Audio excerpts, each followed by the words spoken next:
Namaste, everyone. This is Susan with Pack Leader Dog Training, and I'm here with Rachel Kohler Dog Training, here for our weekly Q&A. Yeah. So what you got for us, Rachel? All right. So my first question is, why do y'all use the e-collar that you do? Does the brand really matter? Yes, the brand really does matter. I've had multiple people want to use different e-collars and have me help with them. One, I don't know anything about that e-collar, and two, the e-collars that we use, I know that it's going to give your dog reliable stim. Where if you get a cheaper brand, the stim that the dog's going to feel isn't always going to be consistent. So if you would press the button at a 4, sometimes they'll get a stronger sensation than other times. So I really do like e-collar Technologies, which is the brand that we use, because I know that the stim is going to be the same every time. And also e-collar Technologies, the mini educator that we use, it has 100 levels. So we can really tailor and pinpoint your dog's actual number. Whereas, sorry, my cat is playing with my stand. It's very not cute. Okay, so it has 100 numbers, right? So I can really tailor it to your specific dog instead of having to jump maybe 10 units on a different brand.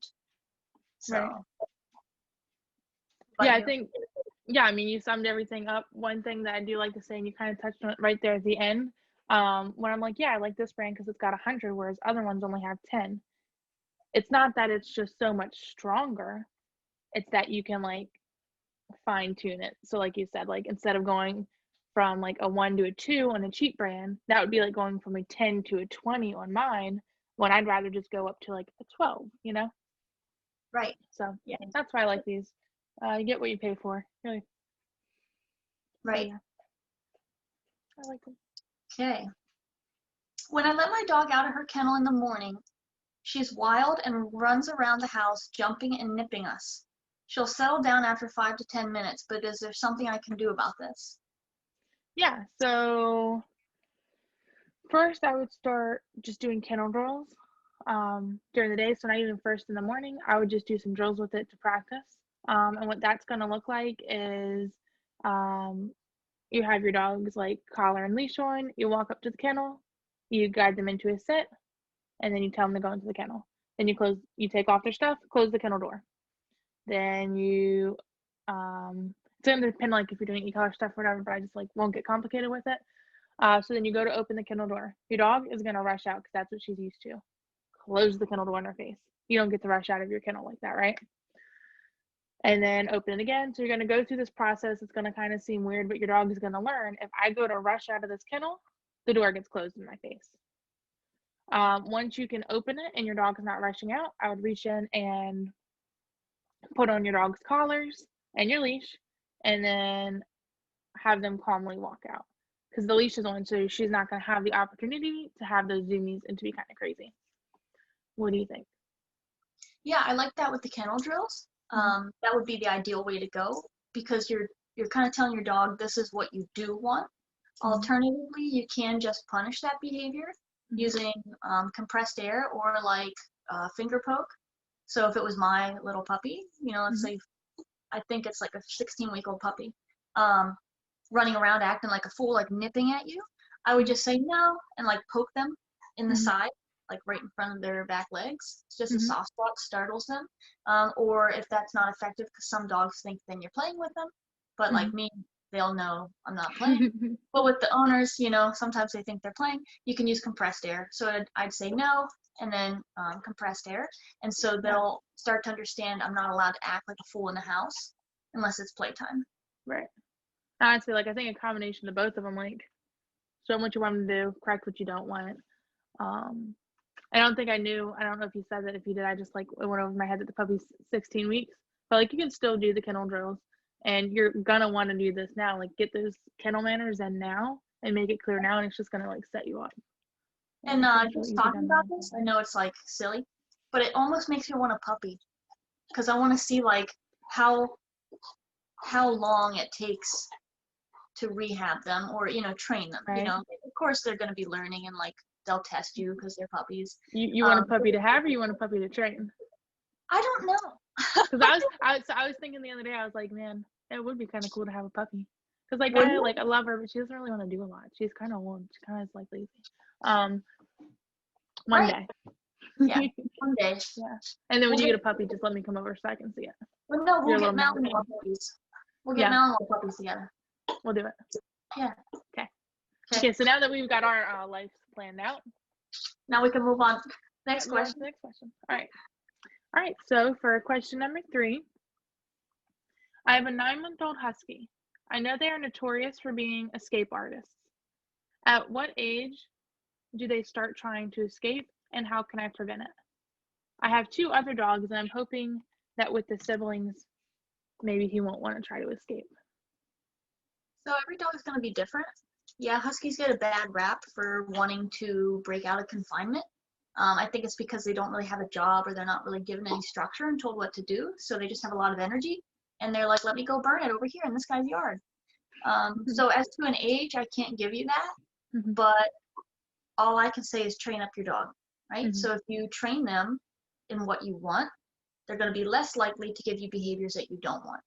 But even if they did, like let's say you're outside in your yard with your dog. Now, I don't let my dogs out by themselves. So let's say you're outside with your dog, you've trained them on all the basic obedience stuff, and then he just starts to like put his paws up on the fence. Then I would say no and correct that. So that would be like the beginnings of like, hey, I'm going to jump over this fence. Mm-hmm. Those are things to look out for. But why don't you be proactive and train the dog what you do want, and then those unwanted behaviors are less likely to come up, or if they do, then you can just correct that. Yeah, I completely agree with that.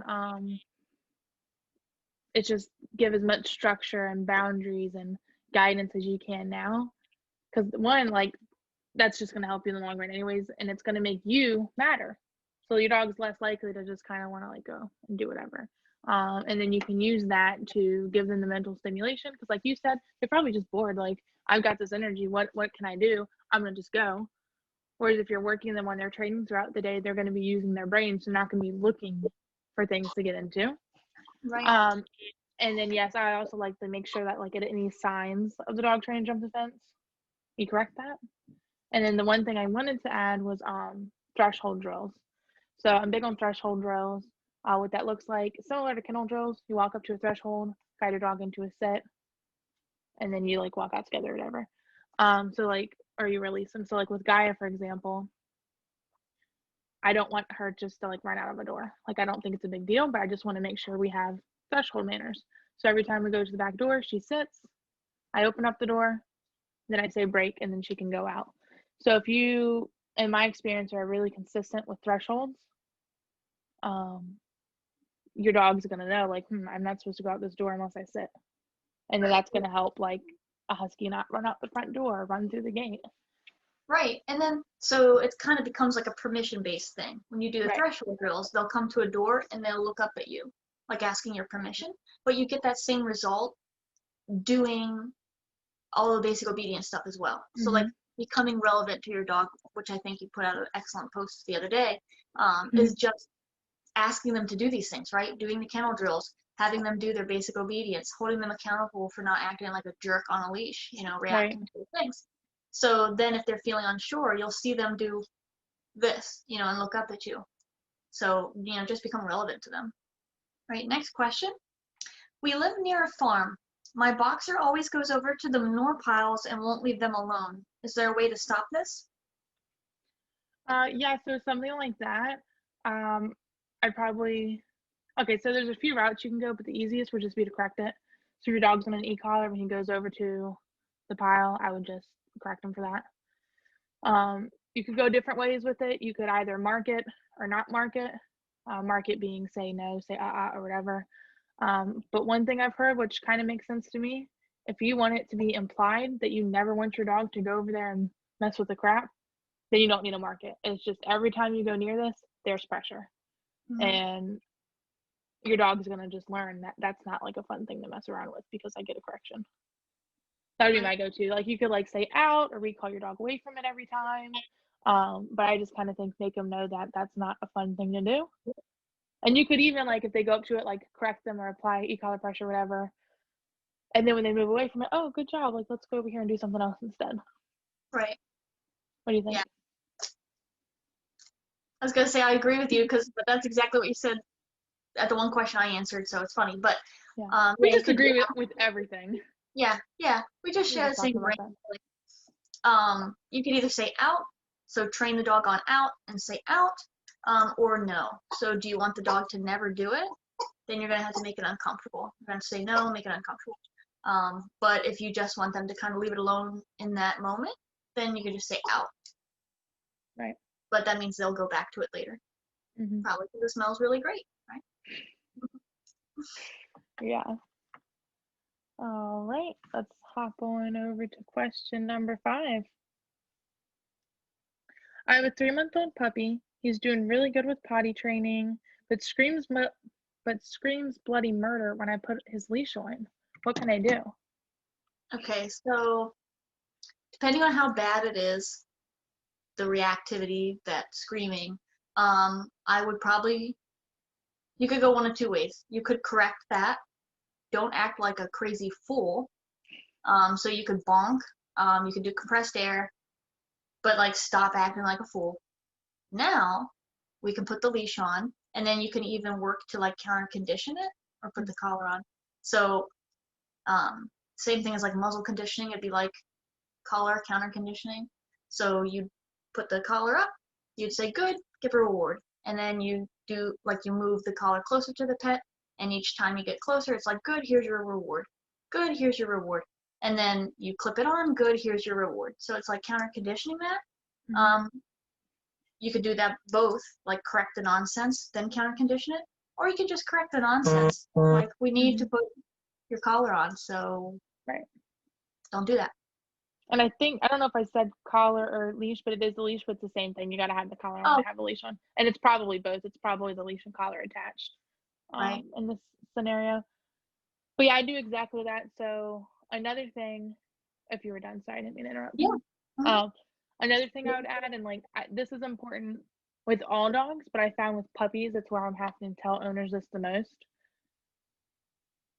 When your dog's like acting scared about something silly, like their leash, not scared, but when they're acting like silly about silly things, right?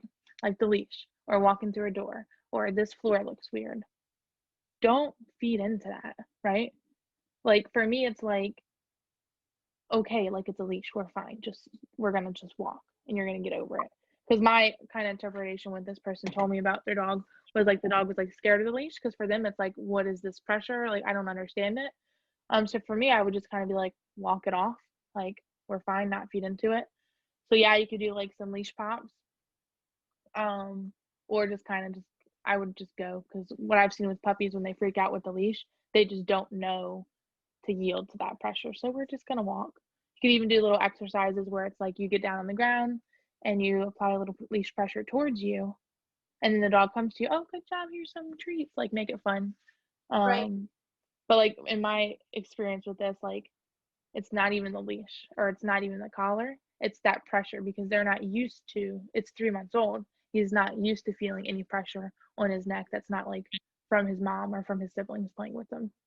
Right. So that's kind of like my thought process on it. Yeah. No, it's good. A lot of I people like do what you said too. that tend to feed into the fear, like Mm-hmm. crossing a threshold or going over like linoleum instead of Mm-hmm. carpet. The dog acts scared. Right. Is Like people this tend to say it's okay, like they stop and then cuddle the dog, but you're cuddling a fear state.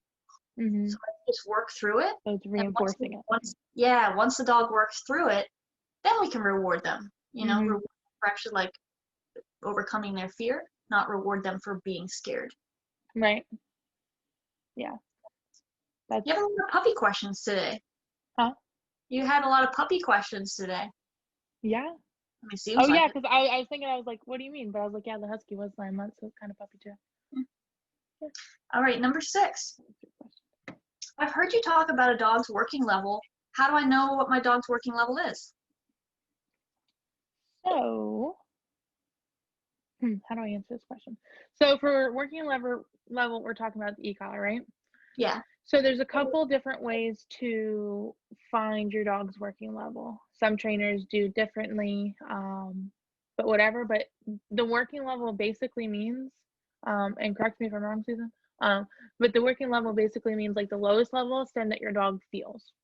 That's all. Like because when we're doing working level stuff, it's a lot of like constant pressure and teaching dogs how to turn it off. So it's not high, it's not a correction. It's just, I just want you to feel that this is here so we can work towards turning it off. So some people find that is there's different methods. Some people will just start at like a 2 and just work their dog like normal. And then like, okay, my dog didn't feel this, so now I'm going to go to a 3. Okay, that time you kind of like turned your head when I put it on. So you feel that 3, so we're going to work on a 3.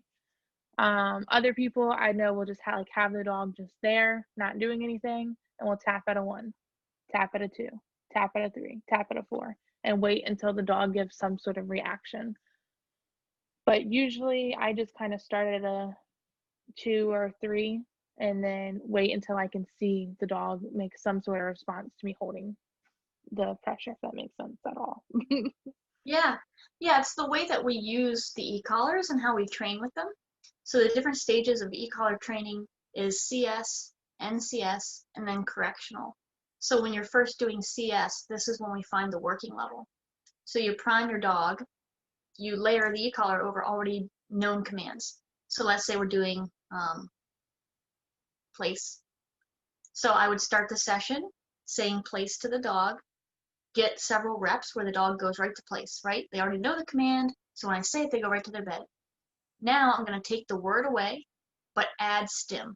So when you take something away, you add something else, and then vice versa. If you add something, you take something else away. So I'm taking the word away, and I'm adding stim. So I'm going to walk up to the bed, press it at like a 2 or 3, like Rachel said, quite low. If the dog doesn't move on their own, I'm going to give them body cues to get them onto the bed. The dog will go into the bed and lay down. I'll reward, and then I'll say break and continue it again, but I dial up a number each time. Mm-hmm. So I do this until the dog feels the pressure, and you'll be able to tell because like their head will tilt a little or their ear will play. Yeah, or they'll sit down. Like sometimes they'll offer a different behavior. Like they'll sit, and so you don't say anything, but you use your body to like move towards the bed, and then they're like, oh, you want me to go into the bed? And then when they lay down, pressure is off. So that's your working level. That's how I personally do it. I've done it both ways, where before I did my internship, I did do where the dog's just sitting there and I have the button and I just press and dial up until they feel it. I found that the numbers were generally higher. You just said exactly what I was going to say. Stop it. Yeah. Come on. So I like doing it the other way, where you're actually working them, because then you truly get their working level, which is the lowest level they feel. Right. Yeah. So it's so funny you just said that, because literally, so before I changed the way I found a working level, I would do the tapping too. And my average working level was usually about a 7 for dogs, which isn't bad, but like I just found I was working my dogs on a 7, which then means later as we start to dial up and start to move on to the different stages of e-collar, we're at higher stuff there, which doesn't matter, but it's just like to know that the way we do it now, my average is about a 4. Most of my dogs' working level is like a 4. So I just love that you said that, because as you're talking, I was thinking back and I was like, yeah, it was pretty higher. Because like if you just feel like a light tap, you might not respond to it. Like I'm not doing anything, I'm just sitting here, so why would I respond to a 4? I don't care about it. Right? That's my thought. But then when you're working the dog's in tune, they're already like focused on any leash pressure you might give them, they're already focused on you. So when they feel that 4, I think that's why they respond to it then, because they're more focused rather than a dog who's just sitting there and you're hoping they respond to a tap on the e-collar. Right. Sorry, I just had like this whole like, wow. Yeah. Okay. I like just here now, I just had that realization. Okay. So that's fun. Yeah. But yeah, so I find the working level by working the dog. Yeah. I like love when like my brain explodes like that for a minute. Like nice epiphany. Yeah, I'm like, oh my gosh. Okay. Where are we at? 7. Yeah. Okay. Excuse me. I've been working on training with my dog for a few months. I want to take him out to dog-friendly stores to prove his training. I'm just worried because he has a bite history. He's muzzle trained, but I'm not sure about taking him out in public with the muzzle on because people will think he's vicious. Do you have any advice? Before you said that last part, I was like, okay, take him out in a muzzle. And then he's muzzle trained, so how perfect, take him out on a muzzle. Right. Number one, who gives a crap when anybody else thinks, right? I try to live by that motto, but it's easier said Right. than done. I totally understand. But it's your dog, right? So Mhm. who do you care about Joe Donny down the road here? That's like, oh my God, your dog's so vicious. No, I'm just protecting myself and him. Because God Right. forbid he would get scared and react. That's my bad. Like I didn't advocate for him. So if Mhm. you wear a muzzle, he's muzzle trained. That's cool. Have him have a muzzle on, and then you'll feel better, which will then transfer through the leash to him.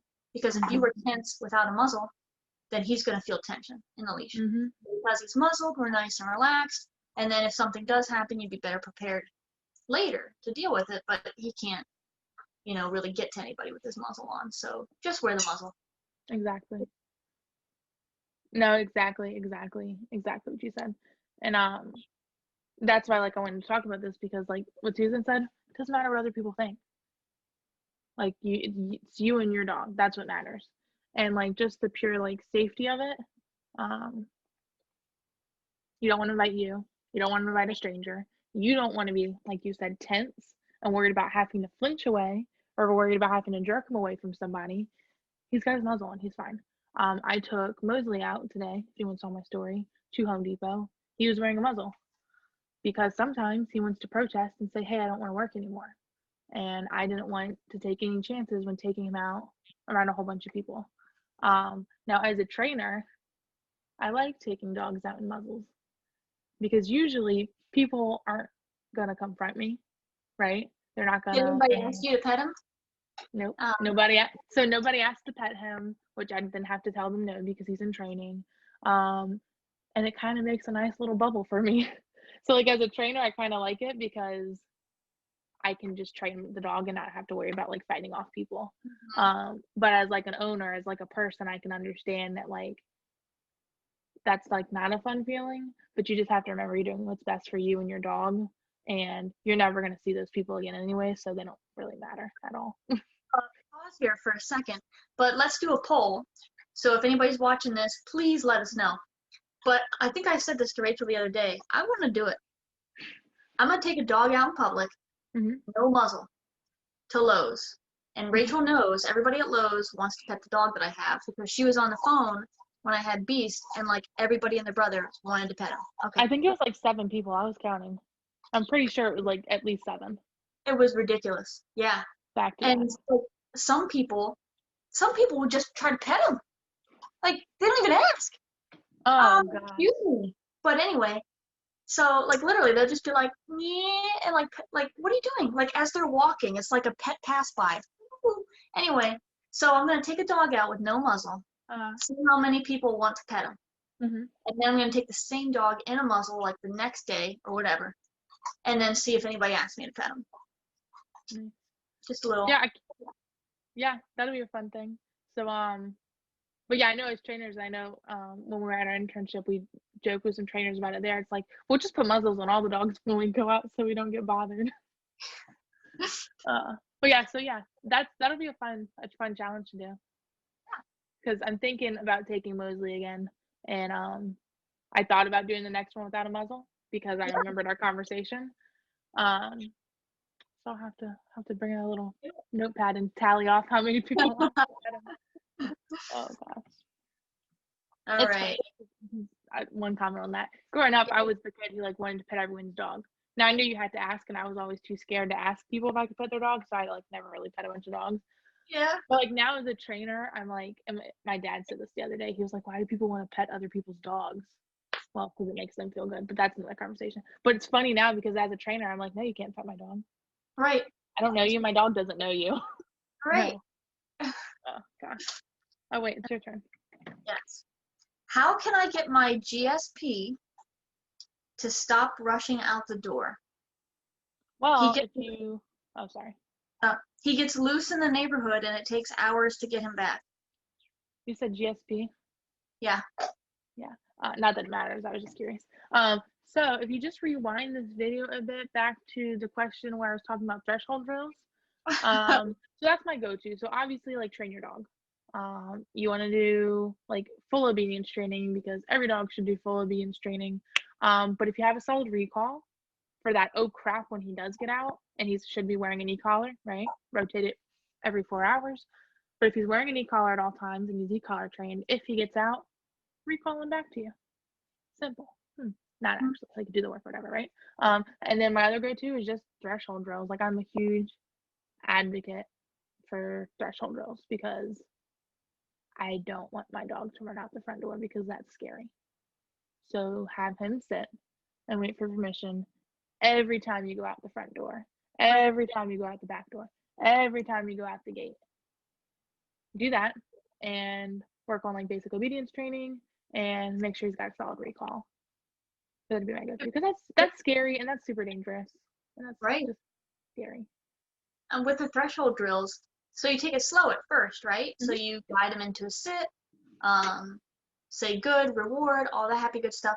And then when the dog's sitting there, like I'll have my hand on the door. If my hand on the door gets you to sit or stand up, I'm gonna say no, and then like leash pressure you back into a sit, right? And then I'm gonna slowly open the door. And if you stand, I'm gonna say no, leash pressure you into a sit. Well, as the dog gets to know it, it's kind of like an obedience command, right? So I'm going to be gentle at first, and now I'm going to, since you know better, now I'm going to punish you. So I'll open the door. If you stand, I'm going to leash pop you. So I'll say no, leash pop. And then like role play it. So go to the threshold. Don't always be like hesitant to open the door, right? The dog knows better. So like I will literally like take the door and I open it really quick because you're proofing the threshold drills, right? So if you always baby them, they're always going to need to be babied. So train the dog up and then proof it. Right. Or like, I'll open the door really quick and then I'll like peek my head out and I'm like, oh, never mind, we're not going outside. And I close the door. I love that you said that because that's another thing. It's like when I'm doing threshold drills, we don't go out every time because like sometimes I'm just opening the mail for the pizza man, right? Not that the dog should be like all up in your business anyways, but it's like sometimes we don't always go out. So like don't be sitting like on the edge of your seat ready to run out the door because you think, I don't know. Yeah, that was a good point. Don't always go out. But yeah. Threshold drills. Wow, this is the day of, that's what I think we've talked about the most today. Threshold drills. Yeah. I like them. Got to do an updated video on that too. All right, so question number 9. Yeah, okay. Yes. Last Thanksgiving, my dog got into our dinner. Luckily, he didn't get sick, but how can we prevent that this year? Kennel. Kennel Mm-hmm. them up. Right. I don't know the backstory. I just know what the outcome was, is that he got into your dinner, right? So safest bet would be to put him in his kennel. Alternatively, if he's trained up, you could put him in a place or have him laying, but I would not let him out of your sight because he's like a toddler, right? So have him in a place, in a lay, or just kennel him up. He's so cute. Yeah, that's exactly what I would say. Have him in a place or have him in the kennel. Like, he shouldn't have had the opportunity to get your dinner. That being said, right, say he's got an e-collar on or whatever, any sort of way you can correct him. If you catch him in the act of like jumping up on the dining room table or whatever, right, mark it with no incorrect. But really, you should just let it not get to that point because there's just, one, I don't want you ruining my Thanksgiving dinner. Let's just be honest. And 2, like you can get really sick from eating all of this food. So just no. Just like play with me. Kennel or place. And if you catch him in the act, that's one of my things. I'm going to make it suck because never in my life am I going to want my dog jumping up on the table, taking my food. Right. So that's my go-to with that. Oh, that was number 9. Yeah, how are we on 10 already? Didn't we just start like 2 minutes ago? Yeah, we just started. Okay. Yeah, kind of confused. Last question. What toys or chews do you recommend for in the crate for an anxious dog? So here's the thing. I personally don't recommend putting anything in the crate. Like, you can have a bed. But me personally, I don't put toys in the crate. I don't know if Susan feels differently. But for me, it's like, are you gonna like eat the toy? Because if you're anxious, like you're probably gonna be ripping things apart. I don't know if you're gonna eat it and then you're gonna get sick and then you're gonna have to go to the vet and get surgery and that's just gonna suck. So like I actually like Guy doesn't get her toys unless I bring them out. Her toys are in a bucket put away Right. because that's just how it is. I don't want her to eat anything because I don't want her to be sick or hurt, and I don't want to pay for the vet bill. So what I would recommend with your dog who's anxious in the crate is crate training, right? So if you mean he's anxious by like he bites at the crate or whatever, I would just correct that. And then I would do kennel drills. And then I would look at the rest of the day. Like, is your dog anxious because he's got separation anxiety and wants to be next to you all the time? So I would do training and work on spatial independence. And like, I would go a whole different route than like toys in the crate, me personally. Yeah, and I know Rachel and I have a colleague that we both respect that thinks a little bit differently than us. But I think the same way Rachel does. Mm-hmm. I want the crate to mean go to bed. Crate's really boring. It's time for sleep. I don't want them to go in there and be aroused playing with their toys, Mm-hmm. right? Because that's not the mindset that's conducive to what I want the crate to mean. So I don't use crate or toys in the kennel either, or chews, Mm-hmm. because like, yeah, I don't want them destroying that and getting overly aroused, or possibly choking, ingesting it. It's just I don't know, recipe for disaster, I think. So Right. I don't use anything in the kennel. Yeah. So yeah, that'd be my recommendation is to not, but if you were like, your dog and they're gonna like destroy their toys. So it's like, I don't know. But yeah, you were looking at me and I kind of thought you were gonna like go a different route with this. And I was like, oh, Susan, did we find something that we don't agree on? Because like backstory for anyone, Susan and I were just talking about it last night. I was like, is there anything dog training that we don't agree on? Like sometimes we have different like go-tos, Yeah. like for jumping or like puppy biting. I think like my go-to is putting the fingers in the mouth. You do like pack and mincer or poke or something, right? So it's like, Yeah. but we agree with it. So I don't know, okay, just thought that was Right. funny. I I thought know. I was like this is it, Susan. Let's fight. No, No, I'm just kidding. no, we have yet Yeah, to find it. I Not know. yet. It's gonna be a fun day. But no, that's cool though. So I would look at the bigger picture of things and think about some other thing to help your dog with his great anxiety. Yeah. Yeah. So that was question number 10. What was this, a 10-minute Q&A today? That's what it feels like. Like 35 minutes maybe. Yeah, okay, maybe some people will watch it then. If somebody was like, thinking of their what they wanted to say or something. all right. Let's like not call out any names here. Thank you everybody for watching. Anyone who takes the time to actually watch these, I hope you love them. I hope you learned something. Please ask your questions if you have them, because honestly, this is the highlight of my week. I love getting on here and chatting with Susan, and even though she's mean to me sometimes, we have a great time. So you can find us on Facebook, Instagram, and YouTube at Tackle Your Dog Training and at Rachel Kohler Dog Training. We'll see y'all next week.